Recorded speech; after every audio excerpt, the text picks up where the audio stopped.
போன பார்ட்ல அந்த சிற்பி கிட்ட இருந்து லிங்கத்தை சதி வாங்குறாங்க.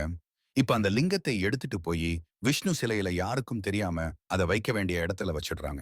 இப்ப இழுங்க சிலை நகரும்னு சதி சொல்ல, இந்த பக்கம்னே நம்ம தட்சன் சிலையை இழுப்பதற்கான யாகத்தை செய்து முடித்துவிட்டு சிலையை நகர்த்துங்கன்னு அவரும் சொல்ல, சிலை மெல்லமா நகருது. அவருக்கு தான் செய்த யாகத்தினால தான் சிலை நகருதுன்னு பயங்கர சந்தோஷம்.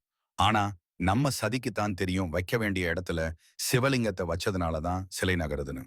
ஒரு வழியா சிலைய கோவிலுக்குள்ள வச்சாச்சு. இப்ப அரசரும் சந்தோஷமா கோவிலுக்குள்ள வராரு. அப்படியே கண்குளிர அந்த சிலைய முழுசா ஒரு தடவை பாக்குறாரு.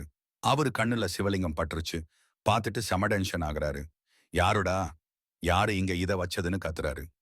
அப்பையும் அவரு வாயிலேந்து அதுவே இதுன்னு தான் வருதே தவிர சிவன் என்றோ லிங்கம் என்றோ வாய் தவறி கூட சொல்ல மாட்டாரு.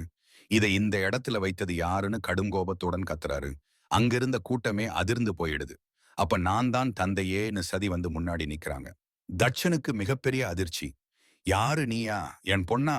இந்த காரியத்தை செய்ததுன்ற தட்சனால நம்பவே முடியல. நீ எப்படி செய்றவல்லையே? யாரோ உன்மனதை குழப்பி இருக்க வேண்டும்.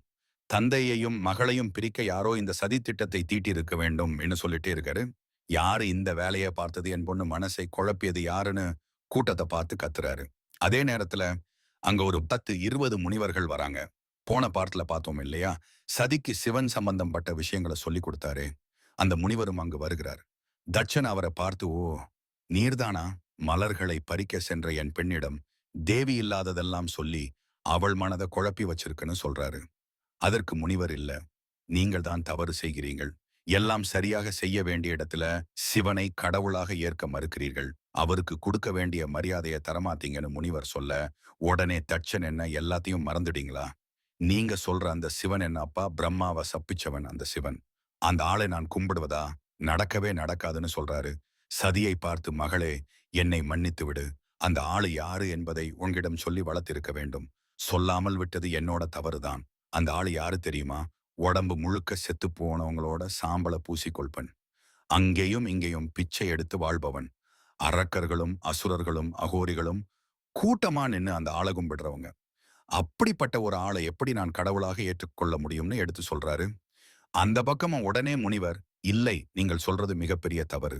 நீங்கள் கடவுளாக ஏற்றுக்கொள்வதற்கு ஆடை ஆபரணம் சூட மிகப்பெரிய மாளிகையில செல்வம் செழிக்க இருக்கணும்னு அவசியம் இல்லை. சொல்ல போனா சிவனை வணங்குறது ரொம்ப ஈஸின்னு சொல்றாரு. அகோரிகள் கும்பிடுற மாதிரியே சாதாரண வில்விலையை மட்டுமே வைத்து சிவனை வணங்க முடியும். அவரை குளிர்விக்க முடியும்னு முனிவர் சொல்ல, ஒற்றை வில்விலைக்கே காட்சி தரக்கூடியவர் என் அப்பன் சிவன்னு முனிவர் சொல்லி முடிக்கிறாரு. ஹோ, ஒற்றை வில்விலை போதுமா? அப்ப எடுத்துட்டு வாங்கடா அந்த வில்விலைய என்று நம்ம தட்சன் சத்தமா கத்துறாரு. வில்விலையும் வருது. அதை எடுத்துக்கிட்டு தன் பொண்ணு கிட்ட போறாரு. ஒற்றை வில்விலை வச்சு கூப்பிட்டா அந்த சிவன் வருவானாமே. எங்க கூப்பிடு, அந்த ஆளு வரானான்னு பாப்போம். அப்படியே இங்க இருக்கிற எல்லா சிவபக்தன் மூஞ்சிலையும் கரிய பூச போறேன், கூப்பிடுன்னு சொல்றாரு. ஆனா சதி அந்த வில்விலைய வாங்க யோசித்து கொண்டிருந்த நேரம் நம்ம முனிவர் அந்த இலைய வாங்கி சதி கிட்ட கொடுக்கிறாரு.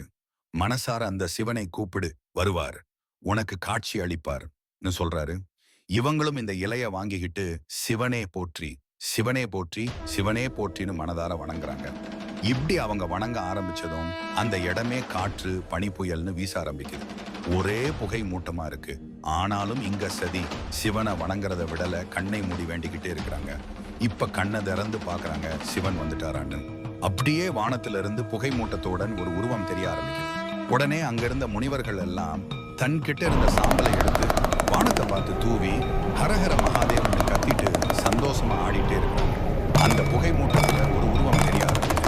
இங்க முனிவர்கள் எல்லாம் பக்தியில ஆட்டம் பாட்டம் கொண்டாட்டம் சந்தோஷமா ஆடிட்டு இருக்க, அரைகுறையா தெரியும் அந்த உருவத்தை நோக்கி நம்ம சதி நடந்து போகும். அரைகுறையா தெரிஞ்ச அந்த உருவம் இப்ப முழுசா தெரிய ஆரம்பிக்குது. நம்ம அரசர் அரசி எல்லாம் பார்த்துட்டு மிரண்டு போயிடுறாங்க. ஒருவேளை சிவன் வந்து விட்டாரோ. ஆனா நம்ம சதி மட்டும் முன்னாடி ஆவலா போயிட்டு இருக்காங்க. மூடி இருந்த சிவனின் கண்கள் திறக்கின்றது. முதன்முறையாக சிவன் சதியை பார்க்கிறார். சதி சிவனை பார்க்கிறார். அந்த பக்கம் சிவனோட முகத்துல புன்னகை, சதியின் முகத்தில் ஆனந்த கண்ணீர். நடுவுல நம்ம தட்சன் வந்துடுறாரு. அவருக்கு சிவன் மேல் கொண்ட வெறுப்பு சிறிதும் குறையவில்லை. சிவன் தட்சனை பார்த்து, உனக்கு என்னதானியா பிரச்சனைன்னு கேட்கிறாரு. அதற்கு தட்சன் தான் வணங்கும் விஷ்ணுதான் பெரிய கடவுள் என்றும் நான் தான் பெரியவன் என்றும் தனக்கு பிடித்த கடவுள்களுக்கு மட்டுமே சிலைகளை செய்வேன் என்றும் தற்பெருமை பேசிக் கொண்டிருக்கிறார் தட்சன். இதற்கு பதிலாக சிவன் கோபத்துடன், தர்மத்தின் பெயர் சொல்லி சொல்லி இங்கு நிறைய அநீதி நடந்து கொண்டிருக்கிறது. தர்மத்தின் பெயர் சொல்லி எப்பொழுதெல்லாம் அநீதி தலை தூக்குகிறதோ அப்போதெல்லாம் நான் அங்கு அவதரிப்பேன் என்று அந்நீதியானது எல்லை மீறுகிறதோ அன்றைக்கு நான் மீண்டும் வருவேன் அப்படின்னு சொல்லிட்டு சிவன் கிளம்பிடுறாரு. தட்சன் ரொம்ப கோவத்துல இருக்காரு. அந்த கோவத்தோட அவர் பொன்னை பார்க்க, சதி என்னை மன்னித்து விடுங்கள் தந்தையே, நீங்கள் ஆசையாக செய்த இந்த விஷ்ணு சிலையை கோவிலுக்குள் நகர்த்த முடியவில்லை. அதனால் உங்களுக்கு பெருத்த அவமானம் வந்துவிடக்கூடாது என்பதால் மட்டுமே நான் சிவலிங்கத்தை சிலையில் வைத்தேன். என்னை யாரும் வற்புறுத்தவோ தூண்டிவிடவோ இல்லை தந்தையேன்னு சொல்றாங்க. இருந்தாலும் அப்பாவோட கோபம் குறையவில்லை. நீ கூப்பிட்டதும் அந்த ஆளு வந்துட்டாருன்னா நீ அவ்வளோ மனமுருகி கூப்பிட்டுருக்க. எனக்கு வேண்டாதவனை என் இடத்திற்கே வர வச்சிருக்க. இதுக்கு உனக்கு தண்டனை இருக்கு. என்ன தண்டனை தெரியுமா? 1,00,000 தாமரை மலர்களில் விஷ்ணுவின் நாமத்தை நீ எழுதணும் என்று தனது மகளான நம்ம சதிக்கு தண்டனை கொடுக்கிறாரு. சதியும் அந்த தண்டனையை மனதார ஏற்றுக்கொள்கிறாள். என்னதான் தண்டனையை ஏற்றுக்கொண்டாலும் சதி தன்னோட அப்பா கிட்ட எவ்வளவோ எடுத்து சொல்றாங்க. தந்தையே, நீங்க அவமானப்படக்கூடாது என்பதற்காகத்தான் நான் சிவலிங்கத்தை வைத்தேன். அதை தவிர சிவன் மேல் எனக்கு தனிப்பட்ட ஈடுபாடு என்று எதுவும் இல்லை. ஆனாலும் அப்பா மகளை சந்தேகப்படுறாரு. இன்னும் நம்பிக்கை வரல. அதனால கோபத்துடன் சதி, நீங்க இன்னும் என்னை நம்பவில்லையா? தந்தையே, இப்போது நான் உங்களுக்கு வாக்கு அளிக்கிறேன். இனி ஒருபோதும் உங்கள் மனம் நோகும்படி நான் நடந்து கொள்ள மாட்டேன். நீங்கள் என்ன தண்டனை அளித்தாலும் அதை செம்மனே செய்து முடிப்பேன் என்று சொல்லிட்டு அந்த இடத்தை விட்டு வேகமா போறாங்க. நம்ம அரசி கணவருக்கும் மகளுக்கும் நடுவுல மாட்டிக்கிட்டு யாருக்காக பேசுறதுன்னு தெரியாம முழிச்சிட்டு இருக்காங்க. இப்ப நம்ம தட்சன் பயங்கர கோபத்துல இருக்காரு. சிவன் இவரை பார்த்து கொஞ்சம் கோபமா பேசிட்டு கிளம்பிட்டாரு. தட்சனுக்கு பெரிய அவமானமா போயிட்டு. இதற்கு காரணம் 2 பேர் தான். ஒன்னு சிவலிங்கத்தை விஷ்ணு சிலையில் வைத்த தன்னுடைய மகள் சதி. இன்னொன்னு அந்த சிவலிங்கத்தை கொடுத்து சிலையில் வைக்க சொன்ன அந்த சிற்பி. அதனால 2 பேருக்குமே தண்டனை இருக்கு. தன்னோட மகள் என்று கூட பார்க்காமல் 1,00,000 தாமரை மலர்களில் விஷ்ணுவின் நாமத்தை எழுதணும் என்று தண்டனை கொடுத்தாருல, அதே மாதிரி இந்த சிற்பிக்கு என்ன தண்டனை கொடுக்க போறாருன்னு தெரியல பார்ப்போம். அந்த சிற்பி அவரு சொந்தம் பந்தம் கூட பழகிறவனு எல்லாரையும் மொத்தமா தூக்கிட்டுருவாங்க. வந்ததுக்கு அப்புறம் அவங்களுக்கு என்ன தண்டனைன்னு சொல்றேன்னு சொல்லி ஆட்களை அனுப்பி விடுறாரு. இந்த பக்கம் சப்த ரிஷிகளில் ஒருவரான தலைமை ரிஷியான மகாரிஷி எதிர்காலத்தை கணிச்சிட்டு இருக்காரு. யாருடைய ஜாதகத்தை கணித்துக் கொண்டிருக்கிறீர்கள் என்று இன்னொரு ரிஷி விசாரிக்க, நம்ம சதியோட எதிர்காலத்தையும் நம்ம மன்னரோட எதிர்காலத்தையும் தான் பார்த்து கொண்டிருந்தேன். பார்த்தவரை 2 பேருக்குமே நேரம் சரியில்லை. ஏதோ பெரிய ஆபத்து வரப்போகிறது. விதியை மாற்றண்டும். விதியை மாற்ற மனிதர்களாகிய நமக்கு சக்தி இல்லை. இருந்தாலும் யாகம் செய்து நம்ம மன்னரோட விதியை மாற்ற வேண்டும்னு மகாரிஷி சொல்றாரு. இதற்கு நம்ம நல்ல ரிஷி இருக்கார் இல்லையா, அவர் என்ன சொல்றாருன்னா, விதியை மாத்தணும்னு நினைக்கிறது தப்பு இல்லையா, அதுவும் சக்தி படைத்த நாம் அதை பற்றி யோசிப்பது தவறில்லையா என்று சொல்ல இருவருக்கும் வாக்குவாதம் நடக்குது. இந்த பக்கம் சதியோட 2 அக்காக்களும் நீ ஏன் சதி தண்டனையை ஏத்துக்கொண்டாய்? 1,00,000 தாமரை மலர்களை எடுத்து வருவது எவ்வளவு கடினம் தெரியுமா? அரண்மனையை சுற்றியுள்ள தாமரை மலர்களை மொத்தமாக எடுத்து வந்தால் கூட 20,000 கூட வராது. இப்படிப்பட்ட நிலைமையில் நீ 1,00,000 தாமரை மலர்களுக்கு எங்கு செல்வாய்? இதற்கு நீ ஒத்துக்கொண்டிருக்க கூடாது. ஏன் ஒப்புக்கொண்டாய்ன்னு கேள்வி கேட்க, நான் என்ன செய்வது? தந்தைக்கு வாக்கு கொடுத்து விட்டேன். தண்டனையை நான் ஏற்றுக்கொண்டு அதை செய்துதான் ஆக வேண்டும்னு நம்ம சதியும் தீர்மானமா இருக்காங்க. அக்காக்களும் தன்னோட தங்கச்சிக்காக வேலையாட்களை அனுப்பி சுற்றியுள்ள எல்லா இடத்திலிருந்தும் தாமரை மலர்களை கொண்டு இருக்கிறாங்க. நீங்க இந்த மாதிரி உதவி செய்ய வேண்டாம். ஏன் என்றால் தப்பு செய்தது நான், அதற்கான தண்டனையை நானே அனுபவிக்க வேண்டும். நீங்க கொண்டு வந்த தாமரை மலர்கள் எனக்கு வேண்டாம்னு சொல்லிட்டு காலில் அணிஞ்சிருந்த செருப்பை கூட கழட்டி விட்டு தாமரை மலர்களை பறிக்க காட்டுக்குள்ள போறாங்க. கூட 2 வேலை ஆட்களை மட்டுமே கூப்பிட்டு போறாங்க. காட்டுக்குள்ள போறாங்க. ஒரே வெயில் சாப்பாடு தண்ணீர் இல்லாமல் நடந்து போயிட்டே இருக்காங்க. நாம தப்பு செய்தோம், தண்டனை அனுபவிக்கிறோம். ஆனால் இவங்க எதுக்காக சாப்பாடு தண்ணி இல்லாம நம்ம கூட சேர்ந்து கஷ்டப்படணும்னு அவர்களை பார்த்து, இது என்னோட கட்டளை, நீங்க இப்பவே அரண்மனையை நோக்கி புறப்பட வேண்டும். போனதும் நல்லா சாப்பிட்டு தண்ணீர் குடிங்கன்னு சொல்றாங்க. அப்பெண்கள் முடியாதுன்னு சொல்லியும், சதி இது அரச கட்டளை, நீங்க போய்த்தான் ஆக வேண்டும், இல்லை என்றால் தண்டிக்கப்படுவீர்கள்னு சதி சொல்ல அவர்களும் வேற வழி இல்லாம அங்கேருந்து கிளம்பிடுறாங்க. இந்த பக்கம் அரண்மனையில பாத்தீங்கன்னா அந்த சிற்பி அவரோட சொந்தக்காரங்க நண்பர்கள்னு எல்லாரையும் வரிசையாக நிற்க வைத்து தண்டனையை அறிவிக்கிறார் மன்னர். என்ன தண்டனை தெரியுமா? என் நாட்டில உங்க தேவருக்கும் இடம் கிடையாது, என் நாட்டை விட்டு கிளம்புங்கன்னு எல்லாரையும் நாடு கடத்துறாரு. இவங்க எல்லாம் கிளம்புற சமயம் அந்த இடத்திற்கு நம்ம குருநாதர் வராரு. இந்த மாதிரி நீங்க பண்றது தப்பு. தர்மத்தின் பெயர் சொல்லி அநீதிக்கு மேல அநீதி பண்ணிட்டு இருக்கீங்க. நீங்க நல்லவருன்னு நிரூபிப்பதற்கு உங்க பொண்ணையும் தண்டிக்கிறீங்க. இந்த சிற்பிகளையும் தண்டிக்கிறீங்க. தவறே செய்யாத இவர்களை தண்டிப்பது பெரிய பாவம்னு எடுத்து சொல்லிட்டே இருக்காரு நம்ம குருநாதர். அதே சமயம் அந்த வேலையாட்கள் 2 பேரும் தனியா காட்டுலேருந்து வராங்க. அம்மாவும் அக்காமார்களும் எங்க நம்ம சதிய காணோம்னு விசாரிக்கிறாங்க. எங்கள போக சொல்லிட்டாங்க. இளவரசி மட்டும் தனியா இருக்கிறாங்கன்னு வேலையாட்கள் சொல்ல, எப்படி நீங்க தனியா விட்டுட்டு வந்தீங்கன்னு கேட்க, அரச கட்டளைன்னு சொல்ல, சரி இப்ப போன அவளை பார்க்கலாமா, கூப்பிட்டு வந்துடலாமான்னு விசாரிக்க இப்ப நீங்க கிளம்புனா கூட நடுராத்திரி 12 1 மணி ஆயிடும். இளவரசி இருக்கும் இடத்திற்கு செல்லன்னு வேலையாட்கள் சொல்றாங்க. உடனே இரவு நேரத்துல நடுக்காட்டுக்குள்ள தன்னந்தனியா என் மகள் எவ்வளவு கஷ்டப்படுவாளோ என்று அழுது கொண்டே மன்னர்கிட்ட சொல்ல ஓடுறாங்க. இந்த பக்கம் பார்த்த நம்ம குருநாதருக்கும் தட்சனுக்கும் விவாதம் நடந்துகிட்டு இருக்கு. நான் ரொம்ப நேர்மையானவன். தன்னோட நீதியை நிலைநாட்ட என்னோட பொண்ணு இருந்தாலும் சரி, இந்த சிற்பிகளா இருந்தாலும் சரி, அனைவரும் எனக்கு சமம்தான்னு ரொம்ப பெருமையா சொல்லிட்டே இருக்காரு. ஏன் சிவன் மேல தட்சனுக்கு இவ்வளவு கோவம்னு வேற ஒரு பார்ட்ல வரும், அப்ப தெரிஞ்சுக்கலாம். இப்ப கரெக்டா நம்ம சதி வராங்க. தள்ளாடி தட்டு தடுமாறி அப்படியே மயங்கி விழுந்துடுறாங்க. சதியை தூக்குவதற்காக அம்மாவும் அக்காக்களும் ஓடி வராங்க. அப்படியே ஸ்டாப் பண்றாரு நம்ம தட்சன். யாரும் அவளை தொடக்கூடாது. அவளே எழுந்திருக்கட்டும்னு மன்னர் சொல்றாரு. நம்ம சதியும் மெல்லமா எழுந்திருக்கிறாங்க. கீழே விழுந்த தாமரை மலர்களை எல்லாம் எடுத்து வைக்கிறாங்க. அதே சமயம் நம்ம குருநாதர் சதிகிட்ட வந்து பயப்படாத, இந்த தண்டனை எல்லாம் உன் கால் தூசிக்கு சமம். அதை நான் முழுதாக மனதார நம்புறேன்னு குருநாதர் சதிக்கு தைரியம் கொடுத்துட்டு இருக்கிறாரு. அதே சமயம் பக்கத்துல இருக்கிற மந்திரிய பார்த்து நம்ம மன்னர் கண் அசைக்க அந்த கண் அசைவிலே மன்னர் என்ன எதிர்பார்க்கிறாருன்னு மந்திரி புரிஞ்சுகிட்டு அங்க நிக்கிற அந்த சிற்பிகளை பார்த்து எல்லாம் இடத்தை காலி பண்ணுங்க. உங்களுக்கு 24 மணி நேரம் அவகாசம்.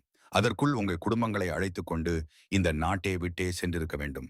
இல்லை என்றால் தண்டனை இன்னும் கடுமையாக இருக்கும்னு மந்திரி அறிவிப்பை கொடுக்க, உடனே நம்ம குருநாதர் யாரும் கவலை கொள்ள வேண்டாம்.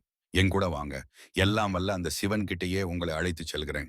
உங்களுக்கு நல்லதே நடக்கும்னு சொல்றாரு. இந்த பக்கம் நம்ம சதி சோர்வாகி அப்படியே கட்டில்ல படுத்திருக்கிறாங்க. கால்கள் அப்படியே புண்ணாகி இருக்கு. அக்காக்கள் அப்படியே மருந்து போட்டு விட்டு இருக்கிறாங்க. தங்கச்சி மேல வச்சிருக்க பாசத்துல அழுதுகிட்டே இந்த அநியாயத்தை யாராலையும் தட்டி கேட்க முடியாதான்னு புலம்பிட்டே இருக்கு. அவங்க அம்மாவே சொல்றாங்க, என்ன பண்றது, தட்சனுக்கு மகளாக பிறந்துட்டாலே தட்சனோட கௌரவத்தை காப்பாத்துற இவளும் கஷ்டப்படணும் என்பதுதான் விதின்னு சொல்றாங்க. அந்த பக்கம் நம்ம சதியோட மூத்தாக்கா வேகமா அவங்களோட மகரிஷி கிட்ட போய் உங்களுக்கு தெரியாதது ஒண்ணும் இல்லை. ஏன், இந்த அப்பாக்கும் மக்களுக்குமான சண்டை, இந்த தண்டனை எல்லாம் வேண்டாம் என்று அப்பாக்கிடம் நீங்கள் சொல்லுங்க. தாங்கள் சொன்னால் கண்டிப்பாக தந்தை கேட்பார்னு அக்கா சொல்ல, அதற்கு அந்த மகரிஷி நம்ம தட்சன் மாறியே பேசுறாரு. மன்னரோட கௌரவத்தை காக்கணும் என்றாம், இந்த தண்டனையை உன் சகோதரி ஏற்றுத்தானாக வேண்டும். அப்பொழுதுதான் நீதி தவறாதவர் என்ற பெயர் உன் தந்தைக்கு நிலைக்கும்னு எடுத்து சொல்லிட்டே இருக்கிறாரு.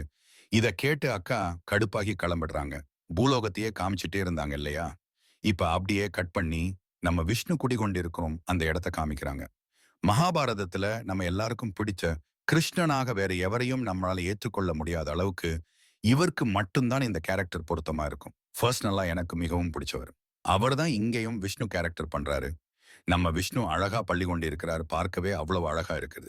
அந்த இடத்துக்கு நம்ம பிரம்மன் வராரு. விஷ்ணுவை வணங்கிவிட்டு பார்க்கவே சோகமாக இருக்கிறார். விஷ்ணு பிரம்மனை பார்த்து தாங்கள் வருத்தத்துக்கு என்ன காரணம்னு விசாரிக்க இப்பதான் கடந்த கால கதைய சொல்றாங்க.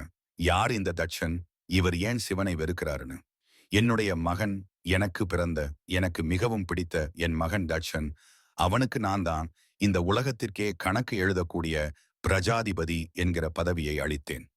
நான் இந்த பிரபஞ்சத்துல பிறந்த எல்லாத்தையும் ஆக்கக்கூடியவன். எனக்கு உதவியாக பிரஜாதிபதி வேலையை பார்த்து கொண்டிருப்பவன் என் மகன்தான். அவன் நல்லவன்தான். ஆனாலும் அவன் ஏதோ தடம் மாறி செல்வதாக நான் உணர்கிறேன். எனக்கு என்ன செய்வதென்று ஒன்னும் விளங்கவில்லை. ஏன் விதி இப்படி விளையாடுதுன்னு பிரம்மதேவர் நம்ம விஷ்ணு கிட்ட கேட்க, இந்த பிரபஞ்சத்தை படைத்த தாங்களே இந்த கேள்வியை கேட்கலாமா? உங்களுக்கு தெரியாதது ஒன்றும் இல்லை, நீங்களே அந்த காரணத்தை சொல்லலாமேன்னு நம்ம மகாவிஷ்ணு சொல்ல, அதற்கு பிரம்மதேவர் நானும் அந்த பழைய கதையை நினைக்க வேண்டாம் என்றுதான் நினைச்சேன் அப்படின்னு சொல்லிட்டு கதையை சொல்ல ஆரம்பிக்கிறாரு. பிரம்மன் ஒரு காலத்துல இந்த 3 உலகத்தையும் படைத்தது நான் தான், அதனால நான் தான் கடவுள்களுக்கெல்லாம் கடவுள்னு சொல்லிட்டு திரியிறாரு. இதுல கடுப்பான நம்ம சிவன் உனக்கு அகங்காரமும் ஆணவமும் அதிகமாயிட்டுன்னு சொல்லி பிரம்மாவை சபித்து விடுகிறார். இங்கு பிரம்மனுக்கென்று எந்த கோவிலும் கட்டப்படாது. இனி பூலோகத்துல யாரும் பிரம்மனை வணங்க மாட்டார்கள். இவருக்கு கும்பாபிஷேகம் கிடையாது, ஆராதனை கிடையாதுன்னு சபிச்சிடுறாரு.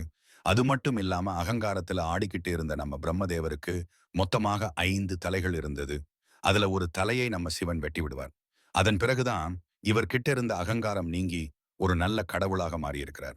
அதன் பிறகு பிரம்மாவிற்கு 4 தலைதான். இப்ப வரைக்கும் என்னுடைய ஒரு தலையை வெட்டிய பிறகு எனக்கு ஆணவம் அழிந்தது. ஆனா என் மகன் இதை ரொம்ப பர்சனலா எடுத்துக்கிட்டு எப்படி இந்த சிவன் எங்க அப்பாவை சபிக்கலாம், தலையை வெட்டலாம் என சிவன் மேல் கோபம் கொள்ள ஆரம்பித்து விட்டான். அதன் பிறகு சிவனுக்கும் என் மகனுக்கும் பெரிய விரிசல் உண்டாயிற்று. விஷ்ணுவை வணங்கும் அவன் சிவனை அடியோடு வெறுக்கிறான் அப்படின்னு சொல்லிட்டு இருக்காரு. அதே சமயம் நம்ம பிரம்மதேவரோட இன்னொரு மகனான நாரதர் அங்க வராரு. மன்னிச்சிடுங்க, நீங்க பேசிட்டு இருக்கும்போது நடுவுல வந்ததற்கு. எனக்கு ஒரு சந்தேகம். உங்களுக்கு 5 தலை இருந்தது. அதுல ஒன்றை வெட்டியதால மீதி 4 தலை உயிரோட இருக்கு. ஆனா எங்க அண்ணன் தச்சனுக்கோ ஒரு தலை தானே இருக்கு. அதை வெட்டி விட்டால் போய் சேர்ந்துடுவானேன்னு நக்கல் பண்றாரு. அதே சமயம் அங்க நம்ம மகாலட்சுமி உதிக்கிறாங்க. என்ன, என்னை விட்டு விட்டு நீங்கள் மட்டும் தனியா மீட்டிங் போட்டுக்கிட்டு இருக்கீங்கன்னு விசாரிக்கிறாங்க. அது எப்படி மகாலட்சுமி இல்லாமல் எதற்கும் தீர்வு கிடைக்காது. நீ வரவில்லை என்றால் நானே உன்னை அழைத்திருப்பேன் அப்படின்னு நம்ம மகாவிஷ்ணு சொல்ல மகாலட்சுமி பேச ஆரம்பிக்கிறாங்க. ஒண்ணுமில்லை நடப்பதும் அனைத்தும் நன்மைக்கே. எல்லாரும் மறந்து விட்டீர்களா? முன்னொரு காலத்துல நம்ம சிவன் என்னதான் முற்றும் துறந்தவராக இருந்தாலும் மக்களுக்கு சிவன் ஒரு வாக்கு கொடுத்திருக்கிறாரு. இதே மனித குலத்தில் இருந்து ஒரு பெண்ணை நான் திருமணம் செய்து கொள்வேன் என்று வாக்கு கொடுத்திருக்காரு. இந்த வாக்கை நிறைவேற்றதான் இதெல்லாம் நடந்து கொண்டிருக்கு அப்படின்னு நம்ம மகாலட்சுமி, அதாவது விஷ்ணுவோட மனைவி சொல்லி முடிக்கிறாங்க. நம்ம சதி சிவனுக்காகவே பிறந்தவள்னு சொல்றாங்க. அப்பதான் இவங்களுக்கே ஞாபகம் வருகிறது. அதனால நடப்பது அனைத்தும் சரியாவே நடக்குதுன்னும், சதி ஒரு வழியா சிவனை பார்த்து விட்டால் அவளை சிவனை பற்றிய ஈர்ப்பு ஈர்க்க ஆரம்பித்து விட்டது. சிவனுக்கும் சதி மேல் ஒரு ஈர்ப்பு ஏற்பட வேண்டும். அதற்குத்தான் தாமதமாகி கொண்டிருக்கிறது. அதுவும் சீக்கிரமாவே நடக்கும்னு மகாலட்சுமி சொல்லிட்டு கிளம்பிடுறாங்க. பூலோகத்துல நம்ம சதி நல்ல தூக்கத்துல இருக்காங்க. தூக்கத்துல நல்ல கனவு. கனவுல வேகமா நடந்து போயிட்டே இருக்காங்க. அங்க அவளுக்கு எதிரில கைலாய மலை, இமயமலைன்னு தெரியுது. அந்த கைலாய மலையோட ஆகாயத்துல ஒரு உருவம் தெரிய ஆரம்பிக்குது. அந்த உருவம் இருட்டுக்கு மத்தியில பாரத நாட்டியம் ஆடிக்கிட்டு இருக்கு. அந்த உருவத்தை உற்று பார்த்தால் ஒரு பாதி ஆணாகவும் மறுபாதி பெண்ணாகவும் தெரியுது. ஆண் பாதி பெண் பாதி அந்த உருவத்தை பார்த்து நம்ம சதி பயந்து போய் முழிக்கிறாங்க. முழிச்சு பார்த்தா அது கனவா இல்ல நிஜமான வித்தியாசம் தெரியாத அளவுக்கு நடந்த மாதிரி உணர்ந்து ஆ என்று கத்தி கொண்டே எழுந்திருக்கிறாங்க. அடுத்து என்ன நடக்க போகுதுன்னு நாளை பார்ப்போம். அதுவரை காத்திருங்கள். நம்ம சிவம் ஸ்டோரிஸை சப்ஸ்கிரைப் பண்ணிட்டு கொள்ளுங்கள். இந்த கதை உங்களுக்கு பிடிச்சிருந்தால் அப்படியே ஒரு லைக் தட்டி விட்டு போங்க. நாளைக்கு பார்க்கலாம். நன்றி. ஓம் நமச்சிவாய வாழ்க.